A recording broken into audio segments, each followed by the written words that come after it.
IT job కోసం చూస్తున్నారా? ఐటీలో కెరియర్ బిల్డ్ చూసుకోవాలనుకుంటున్నారా? అయితే సమాధానం కోడింగ్ ట్యూటర్. చిరంజీవి నేనేం ఫీల్ అవ్వాలా, లేకపోతే నాకంటే వెనకొచ్చిన చిరంజీవికి ఇంత పుచ్చుకుంటున్నాడు నాకు ఇంతే వస్తుంది ఏంటని నేను ఎప్పుడు ఫీల్ అవ్వాలా. ఆయన టాలెంట్కి అది వస్తుంది, నా టాలెంట్కి ఇది వస్తుంది. ఓకే, అందుకని ఆ నెగిటివ్ థాట్ లేదు. ఎవరన్నా మీ గురించి బ్యాడ్గా మాట్లాడుతున్నారండి అని చెప్తే కూడా ఏమైనా ఆయన అట్లా ఉన్నాడని చెప్పి దూరంగా ఉండేవాడిని తప్ప, కలిస్తే ఎదురుపడితే హలో అంటే హలో అనుకునేవాడు, అంతవరకే. ఓకే, అంతే తప్ప అతను నన్ను నిన్నాడు నేను ఇంత అనాలి, ఇతని మీద కక్ష తీర్చుకోవాలి అనేది ఆ నెగిటివ్ లేదు. అంటే మీకు నాకు అనిపించినంత వరకు మీకు టైం లేదు అసలు అలాంటి ఆలోచనలు. అంటే బిజినెస్ వైపు నెక్స్ట్ ఏం చేయాలన్న ఆలోచనలతో ముందుకెళ్ళిపోయారు తప్పితే, ఇప్పుడు చిరంజీవి గారు ఒక్కసారి బాపినేటి గారి బ్యానర్లో అడుగుపెట్టిన తర్వాత ఇంకా బాపినేటి గారు ఆఖరి వరకు చిరంజీవి గారితోనే తీశారు, ఆఖరి వరకు కూడా. ఇప్పుడు మీకు చిరంజీవి గారికి అంత ఫ్రెండ్షిప్ ఉండేదండి? అవును, అంటే మనమూరు పాండవులు జయకృష్ణ గారును కృష్ణదాస్ గారు బాపు గారు డైరెక్షన్ చేశారు. అవునండి, కంబైన్డ్ ప్రాజెక్ట్. అందులోనేమో కృష్ణుడు క్యారెక్టర్ లాంటిది అయింది. ఇందులో హీరోయిన్ సపరేట్ అదో క్యారెక్టర్, ముద్దు సన్నాసి పాట. దాంట్లో ధర్మరాజ్ క్యారెక్టర్ నాకు ఇచ్చారు. భీముడేమో ప్రసాద్ బాబు, అర్జునుడేమో చిరంజీవి గారు, నకులు సహదేవుళ్ళేమో పేరు లేదు గుర్తులేదు వాళ్ళు. ఆ సినిమా అప్పుడు ఇక మేమందరం 5గురు అన్నదమ్ముల్లా కలిసిపోయాం అనమాట. ఓకే, వాళ్ళందరూ నన్ను అన్నయ్య అని పిలిచేవారు. ఓకే, నేను వాళ్ళనేమో తమ్ముడు క్యారెక్టర్ కాబట్టి పేర్లతో పిలిచేవాడిని. అలా చేసి షూటింగ్ లేకపోతే అందరం కలిసి సినిమాలకు వెళ్ళిపోయేవాళ్ళం. ఓకే, ఈ మేము ఐదుగురం కలిసి సినిమాలకు వెళ్ళిపోయేవాళ్ళం. ఓకే, ఇవి వచ్చిన బయటకు వచ్చినప్పటికి అప్పటికి మంచి రైజులో ఉంది నా ఇది కెరీర్. మీరు బయటికి రాగానే అందరూ వచ్చేసి ముగేసేవారు, సంతకాలు గింతకాలు అనేవారు, షేక్ హ్యాండ్ లేనివారు, ఇవన్నీ చూస్తుంటే ఒక రోజు అన్నాడు చిరంజీవి గారు. అప్పుడు ఇంకా ఆయన సినిమా రిలీజ్ కూడా కాల, మనోరు పాండ జరుగుతుంది. అన్నయ్య రేపు పొద్దున్న నాకు కూడా ఇట్లా వస్తారా అన్నాడు. దీని మీద 10 రెట్లు వస్తారా నీకు? ఎలా చెప్పారు సార్? ఎలా చెప్పాను అంటే, ఆయన కొత్త సినిమా మొట్టమొదటి సినిమాది, దానికి ముందు ఏదో పునాదిరాళ్ళు ఏదో చేశారు. ప్రాణం ఖరీదు కూడా ఇది జరుగుతూ ఉండగానే వచ్చింది అది. కాబట్టి అది ముందు రిలీజ్ అయింది, ఇది లేట్గా అయింది. అప్పుడు మేమందరం కలిసి కూర్చున్నప్పుడు అతను నేనే ఉండవు, మీ ఇష్టం వచ్చిన సాంగ్ ఏంటి ఏదైనా నేను డ్యాన్స్ చేస్తాను అనేవాడు. అంటే తెలుగా, ఇంగ్లీషా, హిందీ అంటే ఏ లాంగ్వేజ్ అయినా మ్యూజిక్ సౌండ్ అంటే దానికి తగ్గట్టుగా రిథమిక్గా చేసేవాడు. అది డ్యాన్స్ అంటే భరతనాట్యం కాదు, క్లాసికల్ డ్యాన్స్ ఇంకోటో కూడా కాదు, మ్యూజిక్కి తగ్గట్టుగా గంతులు వేసేసి చేసేవాడు. మనం బలి చేస్తున్నాడే, ఇక ఇంతకంటే కావాల్సింటే ఎలాంటి ఏంటి అనుకున్నాం. తర్వాత అతనిలో అడ్వాంటేజ్ అంటే కళ్ళు ఎక్సలెంట్ కళ్ళు అండి. అతని కళ్ళు కోపంగా చూశాడంటే అసలు చాలా ఇదిగా ఉంటుంది. అలాగే నవ్వుతూ కామెడీ కూడా బాగా చేయగలడు. మంచి టైమింగ్ అండి, మంచి టైమింగ్ ఉంది. అప్పుడు కృష్ణనాథ్ గారు అన్నాడు ఒక రోజున, మురళీమోహన్ వీడు మంచి విలన్ అవుతాడయ్యా మన తెలుగు ఇండస్ట్రీలో, బాగున్నాడు అన్నాడు. ఇండస్ట్రీలో విలన్ అవటం ఏంటంటే బాబు, ఇండస్ట్రీకి మొగుడు అవుతాడు చూడండి. ఫస్ట్ సినిమా రిలీజ్ అవ్వకముందే అన్నా నేను. అవునా? అయితే ఈ మాట నాతో అరవింద్ గారు కూడా అన్నారండి. ఇది వాళ్ళ సిస్టర్కి సంబంధం వచ్చినప్పుడు, సరే మంచి విలన్ అవుతాడు ఇండస్ట్రీలోని 100% అని అనుకున్నానండి, బట్ హీరోగా ఇంత అని నేను అనుకోలేదని అరవింద్ గారు కూడా అన్నారు సార్ నాతో. హీరోగా టర్న్ అవడం పట్ల అసలు మీరు హీరోగానే అవుతారని ఎక్స్పెక్ట్ చేశారా, లేదా విలన్ లాగా వెళ్ళి? అట్లా కాదు, మొట్టమొదటి కొంచెం హీరోగానే నెగిటివ్ క్యారెక్టర్ చేశాడు. అదే కుక్కగట్టు చెప్పు దెబ్బలు అట్లాంటి. ఆ తర్వాత నుంచి పాజిటివ్ క్యారెక్టర్లోకి వచ్చాడు బ్రహ్మాండంగా. సో మీరు ఆయన సక్సెస్ని అంటే ఆయన వచ్చిన తర్వాత కొన్ని సినిమాల్లో విధానాలు చాలా మారిపోయినాయి. సాంగ్స్ అంటే ఏదో హీరోయిన్ మీద ఎక్కువ చేస్తారు, సాంగ్ హీరోలు ఎక్కువ పరిగెట్టడం, ఊటీ తోటలో లేకపోతే నాగేశ్వరరావు గారికి బాగా డాన్స్ చేసేవారు ఆ రోజు. స్టెప్పులు అంటే నాగేశ్వరరావు, కృష్ణ గారి స్టెప్పులు కానీ, శోభన్ బాబు గారి స్టెప్పులు కానీ, ఎన్టీఆర్ గారి స్టెప్పులు కానీ, అవన్నీ మా అందరి ఒక టైప్, ఒక స్కూల్ మీద. కాకపోతే ఏంటంటే సలీం మాస్టర్ వచ్చిన తర్వాత రామారావు గారు రెచ్చిపోయారు. అవునండి, బ్రహ్మాండంగా వేసేవాడు. ఎదురులేని మనిషి కదా బిగినింగ్. కృష్ణముకుందామరారి పాట బిగినింగ్ అండి, రామారావు స్టెప్ లేయడం.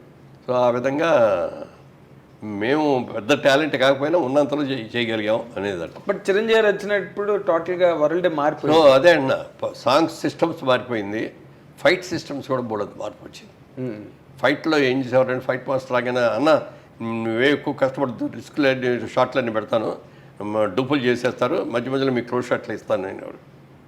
ఓకే, ఎందుకంటే రామారావు అలాగే చేశారు, నాగేశ్వరరావు కూడా అలాగే చేశారు. ఎవరైనా సిస్టమ్ అది, కెమెరాకి ఇట్లా కొట్టండి అన్న, మనం ఇట్లా 4-5 సార్లు ఇట్లా కొట్టం తీసేవాడు. అవతల వాళ్ళు డమాలు పడిపోతుంటారు వాళ్ళు. అట్లా చిరంజీవి గారు వచ్చిన తర్వాత వీటన్నిటిలోనూ మార్పు వచ్చింది. అందుకని నేను అంటాను, చిరంజీవి ఇండస్ట్రీకి రాకముందు, చిరంజీవి ఇండస్ట్రీకి వచ్చిన తర్వాత, క్రీస్తు పూర్వం క్రీస్తు శకం లాగా అవును, అదొక చిరంజీవి శకం అనమాట. అంత సక్సెస్ అవ్వటం, సాంగ్స్ బ్రహ్మాండంగా చేసేయడం, ఫైట్లు బ్రహ్మాండంగా చేసేయడం. ఆ తర్వాత కృష్ణ గారు మేమందరం ఇట్లా ఫైట్లు చేస్తుంటే ఎవరికి నచ్చేయి కదా. అవునండి, అవన్నీ ఏంటో తేలిపోయాయి. చిరంజీవి గారు వచ్చి ఫైట్లు చేసిన తర్వాత ఇంకెవరు డూప్ అంటే కూడా ఒప్పుకునేవాడు కదా. నువ్వే నేను చేస్తానండి, నాకు డూప్ అక్కర్లేదు అనుకున్నట్టుగానే సినిమా బాపు గారు కూడా చూసి షూటింగ్ జరిగే రోజుల్లోనే చిరంజీవి చేసేస్తా అంటే ఆ జనం మధ్యలో ఆ డ్యాన్సులు అవన్నీ సెకండ్ టేక్ అనేది కూడా అవసరం ఉండేది కాదు. చేస్తాడు ఆయన కూడా చాలా బ్రహ్మాండంగా ఉన్నాడు, చాలా బాగా చేస్తున్నాడు, పెద్ద హీరో అవుతాడని ఆయన జయకృష్ణే అసలు తీసుకొచ్చింది. ఫిల్మ్ ఇన్స్టిట్యూట్లో చేసిన వాళ్ళలో బాగున్నాడు ఈ కుర్రాడని చెప్పి జయకృష్ణ తీసుకొచ్చి పెట్టాడు. అవునా?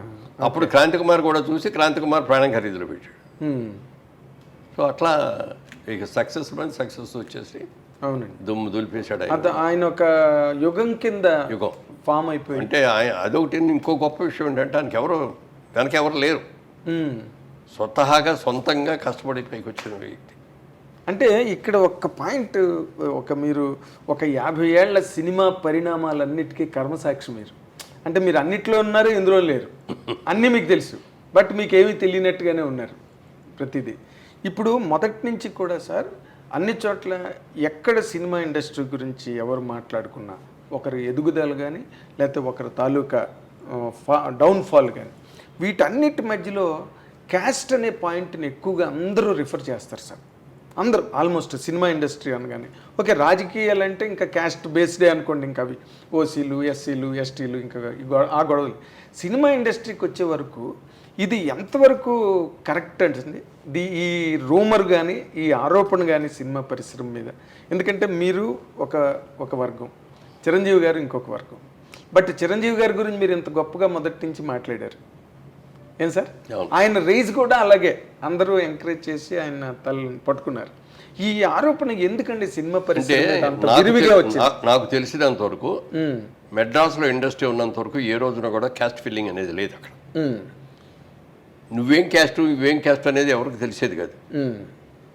ఫలానా పేర్లు చెప్పుకున్నా ఫలానా డైరెక్టర్ అని చెప్పుకునే వాళ్ళేమే తప్ప ఇదిగో ఇతని ఈ క్యాస్టాడు కాబట్టి మనం చేయాలి అనేది ఇట్లాంటివి ఉండేవి కదా అసలు. ఓకే, హైదరాబాద్ వచ్చిన తర్వాత అది ఈ రాజకీయం ఇక్కడ అందరూ కూడా ఇది కదా. మెడ్రాస్లో ఉన్నంత వరకు ఏంటంటే సినిమా వాళ్ళందరూ ఒక గ్రూప్, ఒక family irrespective of the caste. Gents కలిసేవారు, లేడీస్ కూడా, ఫ్యామిలీ లేడీస్ కూడా వాళ్ళు కూడా చక్కగా కలుసుకునేవారు. ఎందుకంటే ఏ ఫంక్షన్ వచ్చినా మన సినిమా వాళ్ళందరినీ పిలుచుకునేవాళ్ళం. అందుకని అందరూ అసలు ఎక్కడ ఎవరికి కూడా క్యాస్ట్ అనేది తెలియదు అసలు. ఇక్కడికి వచ్చిన తర్వాత పొలిటికల్గా కూడా అప్పటికే క్యాస్ట్ స్టార్ట్ అయిపోయి, అంటే అప్పట్లో కూడా తెలుగు సినిమా ఇండస్ట్రీలో చౌదరీస్ దే డామినేషను, లేకపోతే ఇంకొక కులం వాళ్ళని రానివ్వకుండా అడ్డు పెట్టారు, కొంతమంది తాలూకు ఎదుగుదలను ఆపేశారు అని కొంతమంది జర్నలిస్టులు ఇటీవల రోజుల్లో యూట్యూబ్లో మాట్లాడుతున్నారండి. పెట్టారు గానండి. అసలు నిజంగా అదే మాట మీరు అన్నట్టు జరిగినట్లయితే ఇవాళ రోజున ఎవరో వచ్చేవారు కాదు.